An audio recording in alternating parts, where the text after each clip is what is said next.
A sloth, a donkey, and a curious human. Send a prompt and see what they're doing.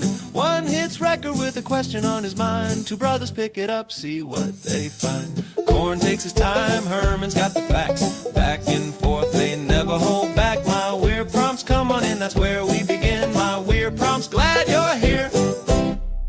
This episode was generated using artificial intelligence. Please verify facts.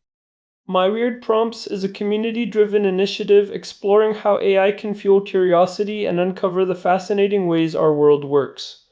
GPU compute for this podcast is generously provided by Modal. Learn more at modal.com. I was looking at the casualty and territorial data from the 2025 Russian offensive earlier this morning, and the numbers are just fundamentally broken when you look at them through the lens of traditional military success.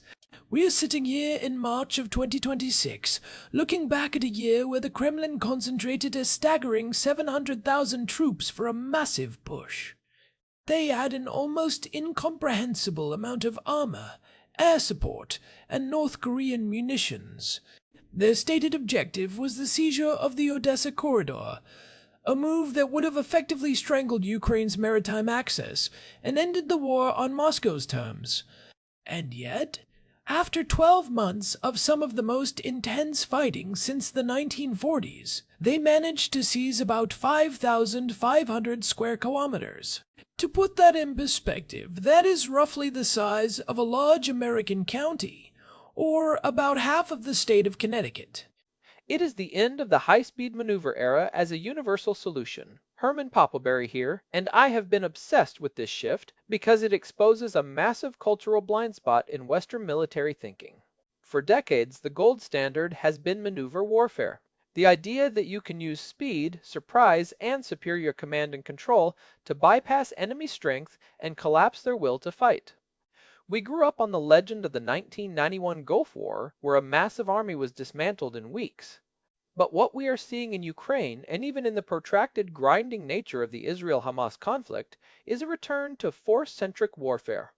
This is a term Alex Vershinin from the Royal United Services Institute has been championing, and it is the only way to make sense of the current map. In a force-centric war, the objective is not a specific hill, a city, or even a corridor to Odessa. The objective is the systematic destruction of the enemy's ability to regenerate combat power. It sounds incredibly grim when you put it that way, Herman. It is not about taking ground. It is about breaking the factory that makes the soldiers and the shells. If the goal is just to outproduce the enemy's death rate, then the battlefield is really just a giant accounting ledger where the currency is industrial capacity and human lives. I noticed that the Russian territorial gains in 2025 were only slightly higher than 2024, despite a much larger commitment of manpower. They went from 4,500 square kilometers to 5,500. That is a lot of blood for a very small increase in real estate. Today's prompt from Daniel is about these wars of attrition, specifically the ones where nations get bogged down in objectives that seem to just keep receding into the distance. It feels like we are watching the death of the decisive battle in real time. We absolutely are. And the reason we are getting bogged down is that we are trying to apply 21st century technology to a 19th century problem without the industrial base to back it up. We have been living in a peacetime efficiency model for 30 years. We optimized our militaries for small expeditionary wars of choice where we had total dominance. But in a peer or near-peer conflict, the decisive strike is a myth.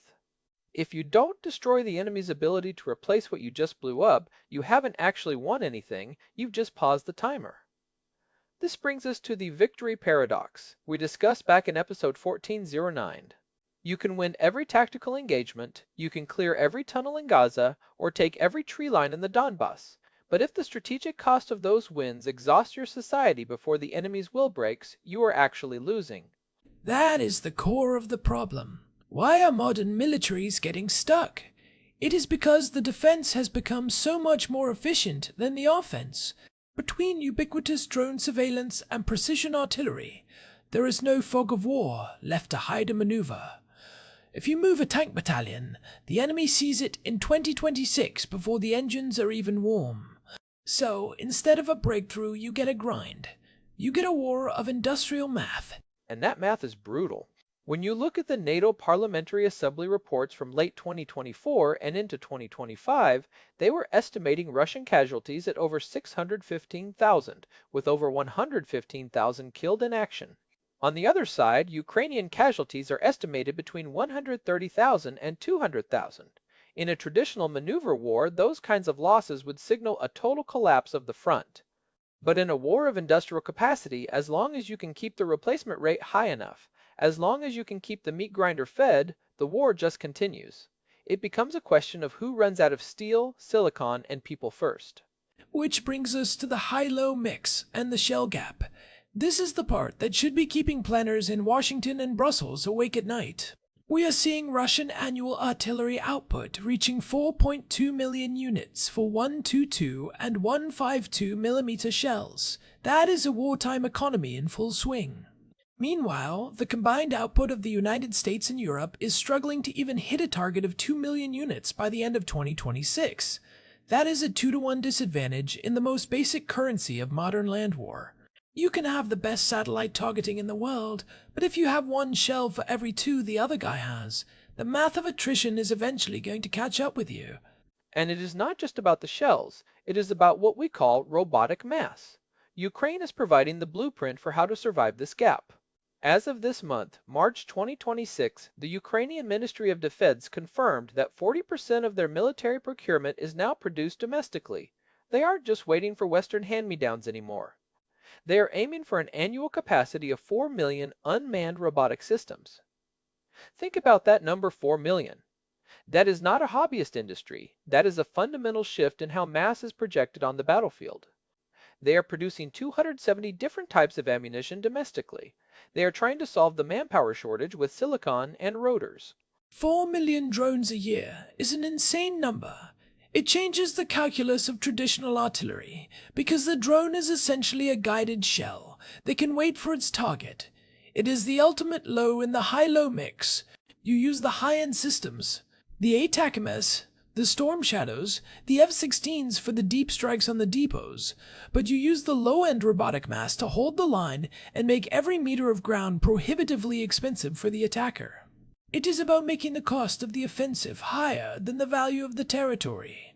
And we saw the effectiveness of those high-end strikes in 2025 with the attacks on the depots in Toropets and Tikhoretsk. The Ukrainians managed to take out an estimated 32,000 tons of munitions in a single night. To put that in context, that is months of combat operations, thousands of North Korean shells and S-300 missiles vaporized. It actually narrowed that 5-to-1 firing advantage the Russians had held during the peak attritional phases of 2024. But even with those tactical wins, the strategic problem remains. Russia has transitioned its entire economy to a wartime footing. They are spending a massive percentage of their gross domestic product on defense, and they are doing it with a level of domestic political insulation that Western democracies just do not have. You mentioned the firing ratio. It is fascinating how that fluctuates. In early 2024, it was 5-to-1 in favor of Russia. After the depot strikes and the ramp-up of Western aid, it started to level out, but it is still a struggle. This is where the logistics of the force-centric model get really complicated. If you are Russia, you are betting that your ability to produce 4.2 million shells and recruit 30,000 men a month will eventually outlast the West's political will to fund the gap. They are looking at the 2029 threat horizon. They aren't just thinking about the next village. They are building the capacity now for a broader conventional conflict later. That is exactly what NATO Secretary General Mark Rutte has been warning about. He is calling out the strategic risk gap. He is essentially saying that even if we reach ammunition parity by 2027, we are still behind because the Russians have already built the industrial muscle. They have the machine tools, the supply chains for nitrocellulose, and the decentralized assembly lines. In the West, we are still treating defense procurement like we are buying a luxury car. We want the best features, the latest tech, and we only want to buy a few at a time because they are so expensive. In a war of attrition, you need to buy military equipment like you were buying bottled water. You need it in massive quantities, you need it to be standardized, and you need it to be delivered every single day without fail. It is the difference between an exquisite force and a resilient force. We love our F-35s and our high-tech missile systems, and as we discussed in episode 1193, even failing missiles can win if you have enough of them to saturate the defense. But if you only have 50 of those missiles and the enemy has 5,000 decoys and cheap drones, your exquisite advantage disappears. This is why the high-low mix is so critical. You need the high end to blind the enemy, but you need the low-end mass to actually survive the grind. This cultural resistance to attrition in the West is a huge part of the problem. Alex Vershinin argues that our military academies are still teaching officers how to win the last war, the short, decisive one. We are culturally unprepared for a force-centric grind. We see attrition as a failure of command rather than a fundamental characteristic of high-intensity conflict between industrial powers. We want the silver bullet. But there are no silver bullets when the enemy has a deep bench and a wartime economy. I want to pivot to the economic toll, because this is where the attrition starts to eat the society behind the military. Look at the Gaza campaign. The Bank of Israel revised the direct costs to $69 billion by mid-2024, which was about 10% of their gross domestic product. And those costs just kept climbing through 2025 as the conflict shifted from a high-intensity maneuver to a long-term security and mop-up operation. That is the victory paradox in action.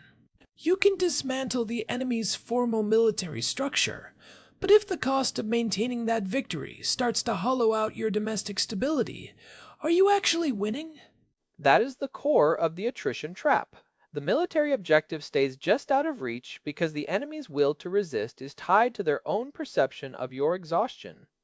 If Hamas or Russia believes that the West or Israel will eventually lose the political will to fund the $69 billion bill or the 2 million shells a year, they have a rational reason to keep fighting, regardless of how many tactical losses they take. Attrition is as much about the endurance of the taxpayer as it is about the endurance of the soldier. It is a competition of social resilience. It seems like Michael Kaufman's hold, build, and strike strategy is the only logical response to this. Kaufman, who is now at Carnegie, has been very influential in shaping the 2026 perspective. He argues that you have to accept that you cannot win quickly. So, step 1 is hold. Focus on defensive depth, minefields, and robotic mass to exhaust the attacker's resources. Step 2 is build, ramp up your industrial base, and train your forces for the specific reality of the current front. And only then do you strike when the enemy's regenerative capacity has been sufficiently degraded. It is a very unsexy way to fight a war. It does not make for good headlines. It is just years of holding the line and waiting for the other guy's factory to break first. Kaufman is right because he recognizes that the offense-defense balance has shifted heavily toward the defense. Between ubiquitous drone surveillance, precision artillery, and dense minefields, the cost of moving forward is now significantly higher than the cost of staying put. In that environment, maneuver is not just difficult, it is often suicidal unless you have total air superiority and a massive advantage in electronic warfare. Without those, you are stuck in the grind. And the grind favors the side with the deeper pockets and the more resilient industrial base. So, if you are a military planner looking at this in 2026, your first priority has to be regenerative capacity. It is not about how many tanks you have on day 1. It is about how many tanks you can produce on day 700. We have seen this in the Russia-Ukraine conflict, where both sides started with massive stockpiles of Soviet-era gear. But once those were depleted, the war turned into a competition of new production and refurbishment.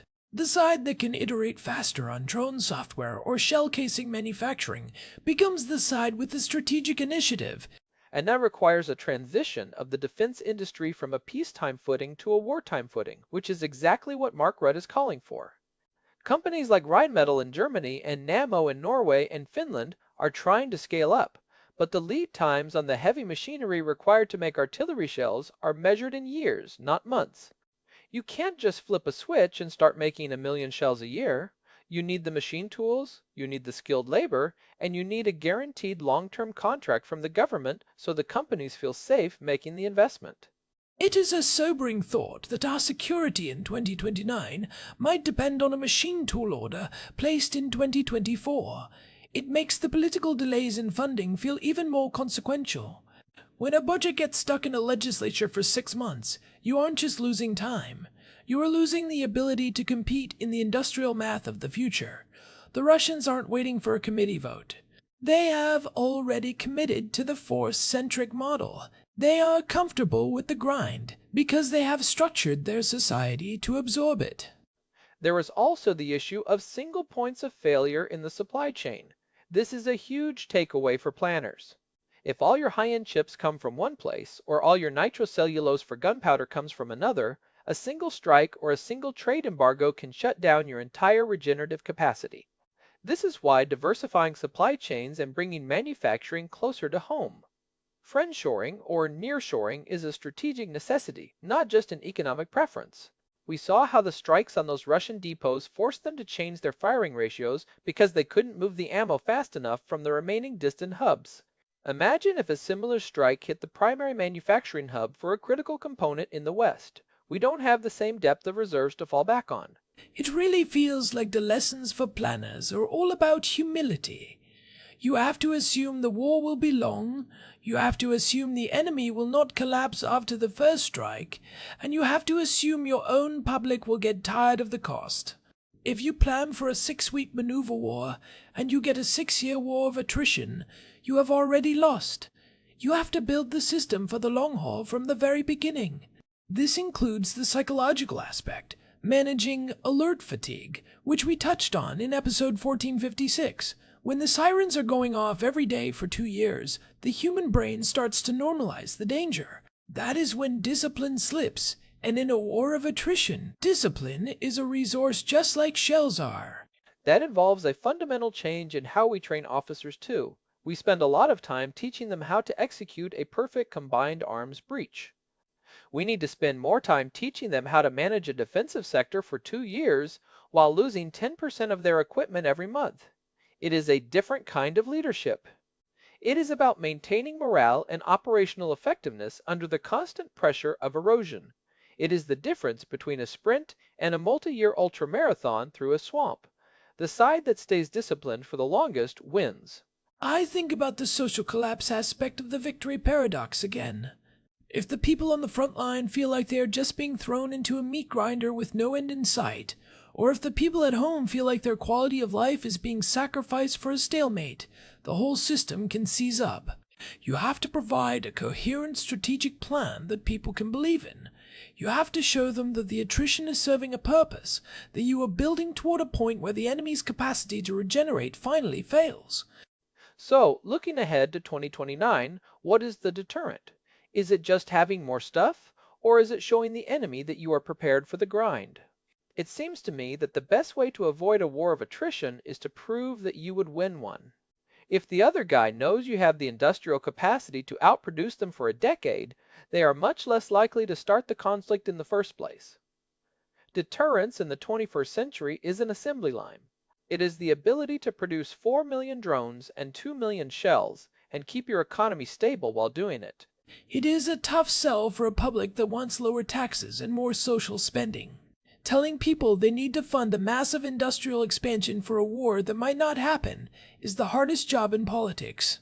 But the alternative is watching the global order get ground down by regimes that have no such qualms about putting their people and their factories on a permanent war footing. It is a choice between the cost of preparation and the catastrophic cost of being caught unprepared in a force-centric world.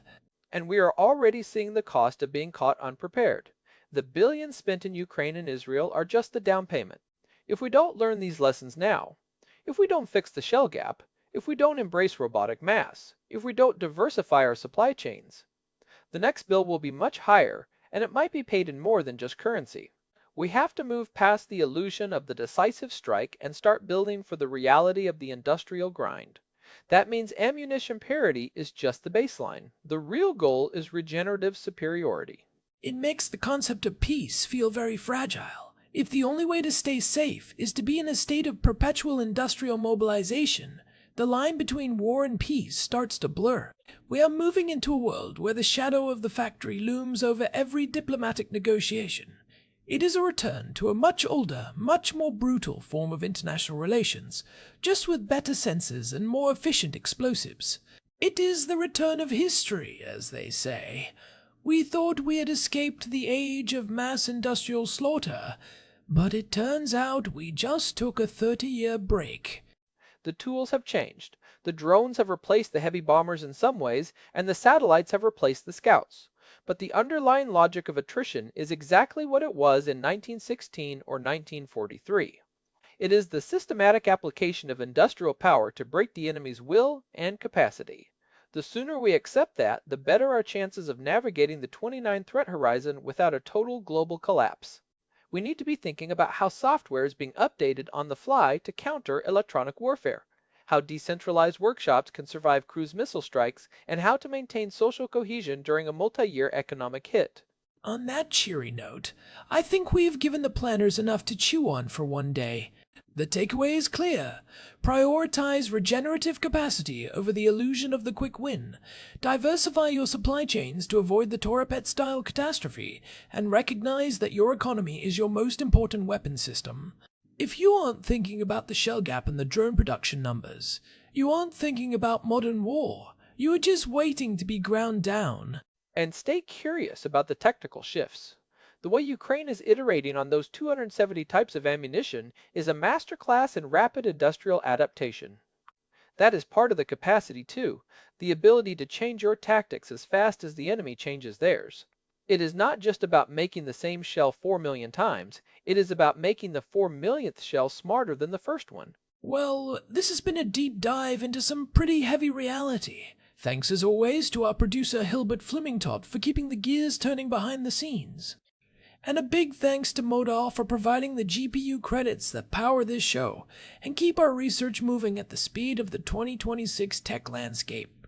If you found this discussion on attrition and industrial warfare useful, we have a whole archive of deep dives at myweirdprompts.com.